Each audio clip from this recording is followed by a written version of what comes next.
আমার সাথে রাহুল গান্ধীর মিটিং হয়েছে, তাহলে আমার বিরুদ্ধে যদি মামলা হয়, আমি ডিজে বাজাবো বলে, তাহলে অমিত শাহর বিরুদ্ধে এফআইআর হবে না কেন? আমি মিডিয়ার বন্ধুদের বলবো, কোনো স্পেকুলেশন, কোনো আলোচনা না করে যদি কেউ ভুল তথ্য পরিবেশন করেন, আমরা কিন্তু বাধ্য হব হাইকোর্ট সুপ্রিম কোর্ট অব্দি যেতে পৌঁছাতে। কংগ্রেসের প্রবলেম হবে যে মমতা বন্দ্যোপাধ্যায়কে নিয়ে তারা করবেটা কি? হলো মমতা ব্যানার্জিকে তো নিয়ে ফুলদানির মতো সাজিয়ে রাখবেন।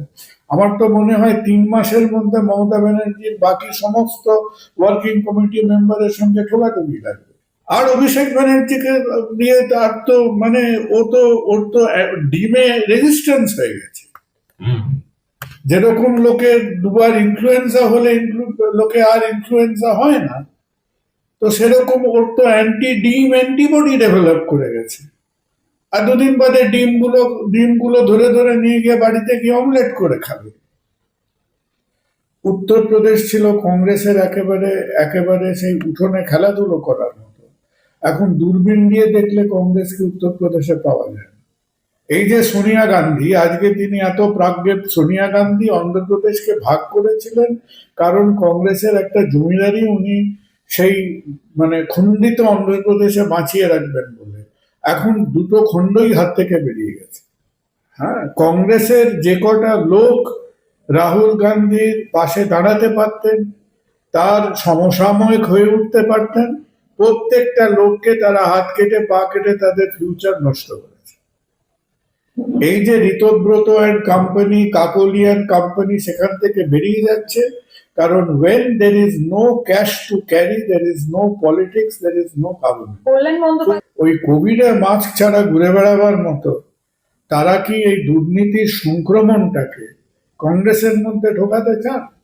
মমতা বন্দ্যোপাধ্যায় তো হাতে পেরেক নিয়ে ঘুরছিলেন যে কখন ইন্ডিয়া গোষ্ঠীর টায়ারে উনি পেরেকটা ঠুসে দেবেন বলে। পশ্চিমবঙ্গে আমি আগামী 5-7 বছরের মধ্যে তাদের কোনো রকম ভবিষ্যৎ দেখি না। যেরকম তৃণমূলের কেউ কেউ মনে করেছিলেন যে পশ্চিমবঙ্গটা তাদের পিতৃদত্ত জমিদারি, সেরকম কংগ্রেস মনে করেছিল যে গান্ধীর পিতৃদত্ত তারা লেগেসি হিসেবে ঠাকুরদার উইলে যেন তারা দেশটাকে পেয়েছিলেন। একদিক দিয়ে মনে হয় যে মমতা বন্দ্যোপাধ্যায়ের বর্তমানে কংগ্রেসের শরণাপন্ন হওয়া ছাড়া দ্বিতীয় কোনো উপায় নেই। দ্বিতীয়ত মনে হয় যে একথাটা ঠিক যে ওনার হাতে খুব একটা আর বেশি দাবার চাল দেওয়ার মতো গুটিও নেই, জায়গাও নেই। সেকেন্ড ব্যাপার হচ্ছে যে কংগ্রেস মমতা ব্যানার্জিকে নিলে পশ্চিমবঙ্গের পরিপ্রেক্ষিতে একটা বিরাট ভুল করবে। কারণ যেটুকু এখন কংগ্রেসের তো একটা বিরাট শেয়ার ভ্যালু নেই পশ্চিমবঙ্গে।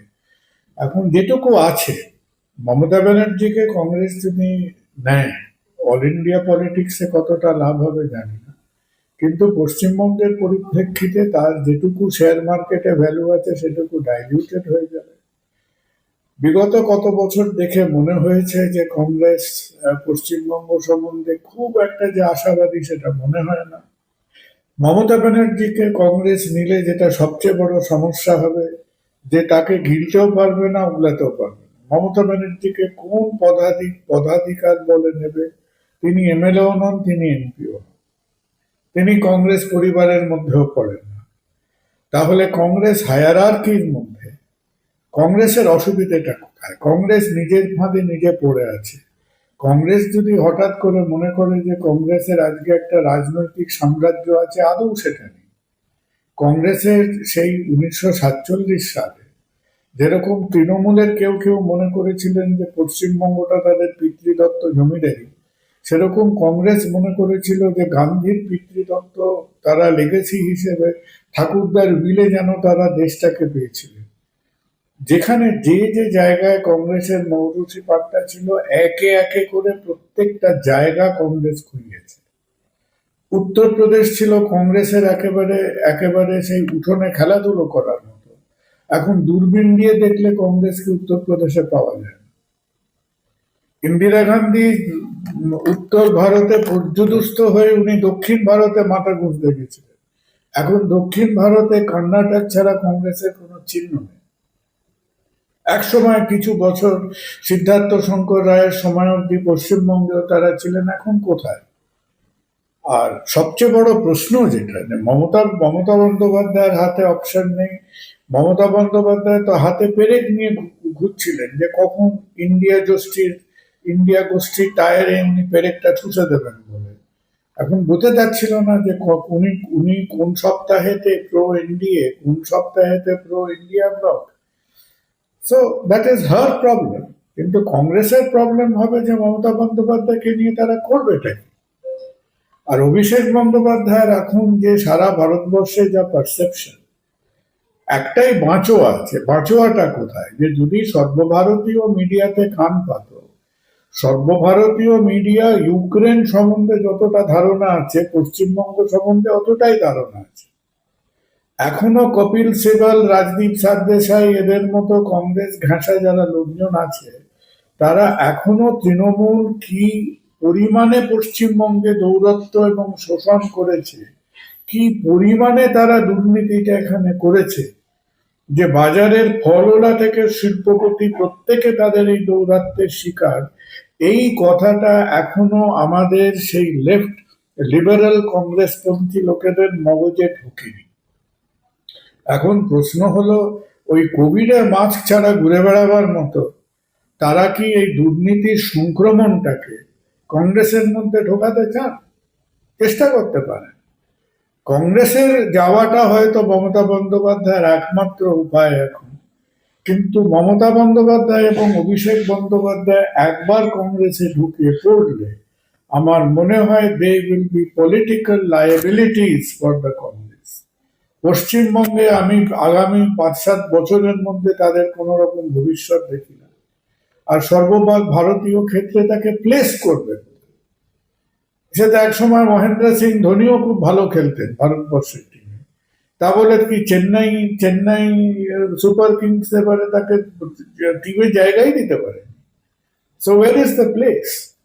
That is the first question. আর দুটো ইন্ডিকেশন, একটা হলো মমতা ব্যানার্জিকে তো নিয়ে ফুলদানির মতো সাজিয়ে রাখবেন।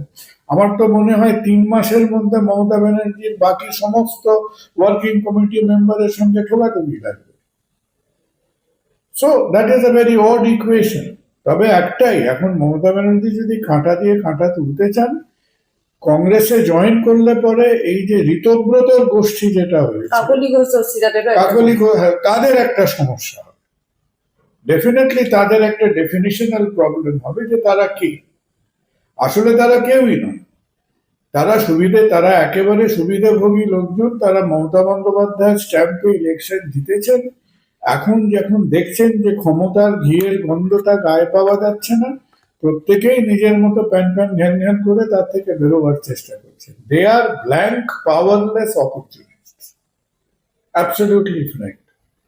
এখন যদি সেই আক্রোশটা থাকে যে আমি ওই সাংসদ এবং বিধায়কদের আমি টাইট দেবো, নিজে তো দলটাকে বাঁচিয়ে রাখতে পারলাম না, কংগ্রেসে গিয়ে টাইটটা দেবো, সেইখানে তারা করতে পারে।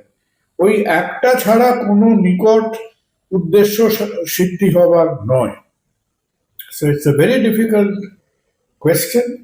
আর কংগ্রেসে যাওয়াটা, এখন কংগ্রেস হয়তো একটা মুচকে হাসবে। 28 বছর আগে সেই সোমেন মিত্রর সঙ্গে খুনসুটি করে আপনারা বেরিয়েছিলেন, আজকে তো ফিরে আসতে হলো। বাট কংগ্রেসের কি পলিটিক্যাল ভবিষ্যৎটা খুব ব্রাইট বলে মনে হয়? আমার তো মনে হয় না।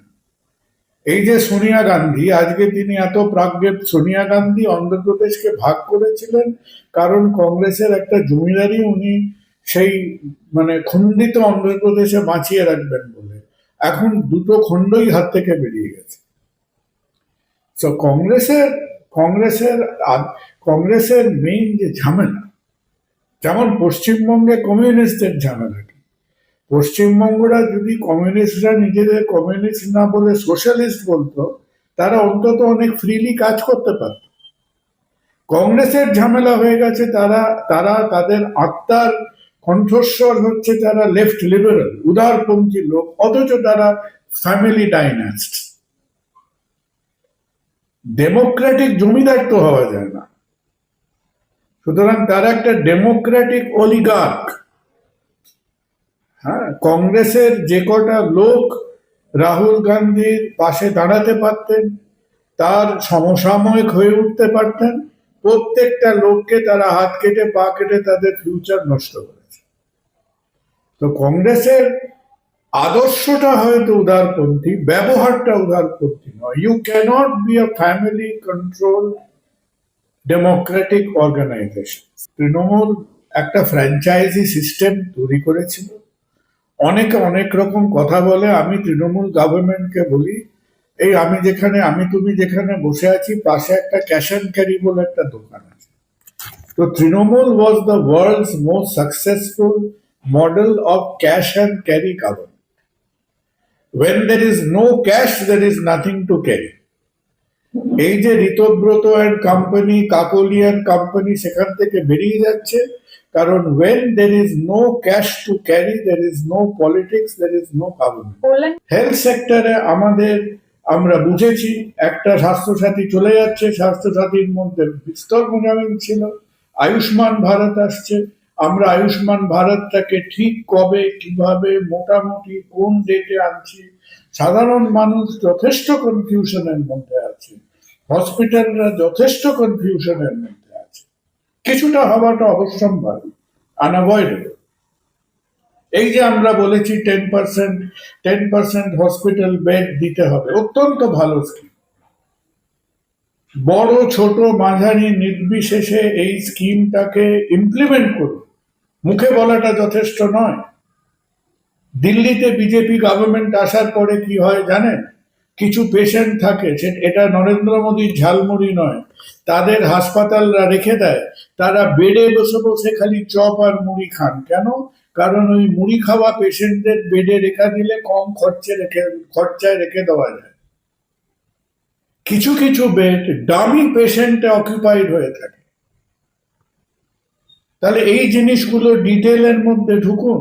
পশ্চিমবঙ্গে আই 100% এগ্রি যে পশ্চিমবঙ্গের প্রাইভেট হসপিটালসদের মধ্যে সে জমি বিনিপয়সায় দিয়ে থাকুক, কম পয়সায় নিয়ে থাকুক, দ্যাটস নট ম্যাটার। প্রত্যেকটা হসপিটালে তার মিনিমাম 10 to 15% বেড আমাদের গভর্নমেন্ট স্কিমে দেওয়া উচিত। যে স্বাস্থ্য ব্যবস্থার সঙ্গে অধিকাংশ হসপিটালরা তাকে নাকশিটকে মুখ ঘুরিয়ে নিয়ে চলবে, সেই দেশে কখনো সাধারণ মানুষের স্বাস্থ্য ব্যবস্থার কোনো ভবিষ্যৎ থাকবে? কোনোদিন থাকবে না।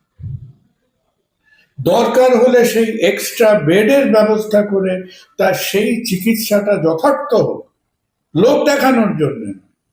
তাই তৃণমূলকে আমরা হয়তো, তৃণমূল তার নিজের স্বভাব দোষে, ভাগ্যের দোষে নয়, নিজের কর্মফলে, এবং তৃণমূল নিজের দুঃসময় নিজে ডেকে এনেছে।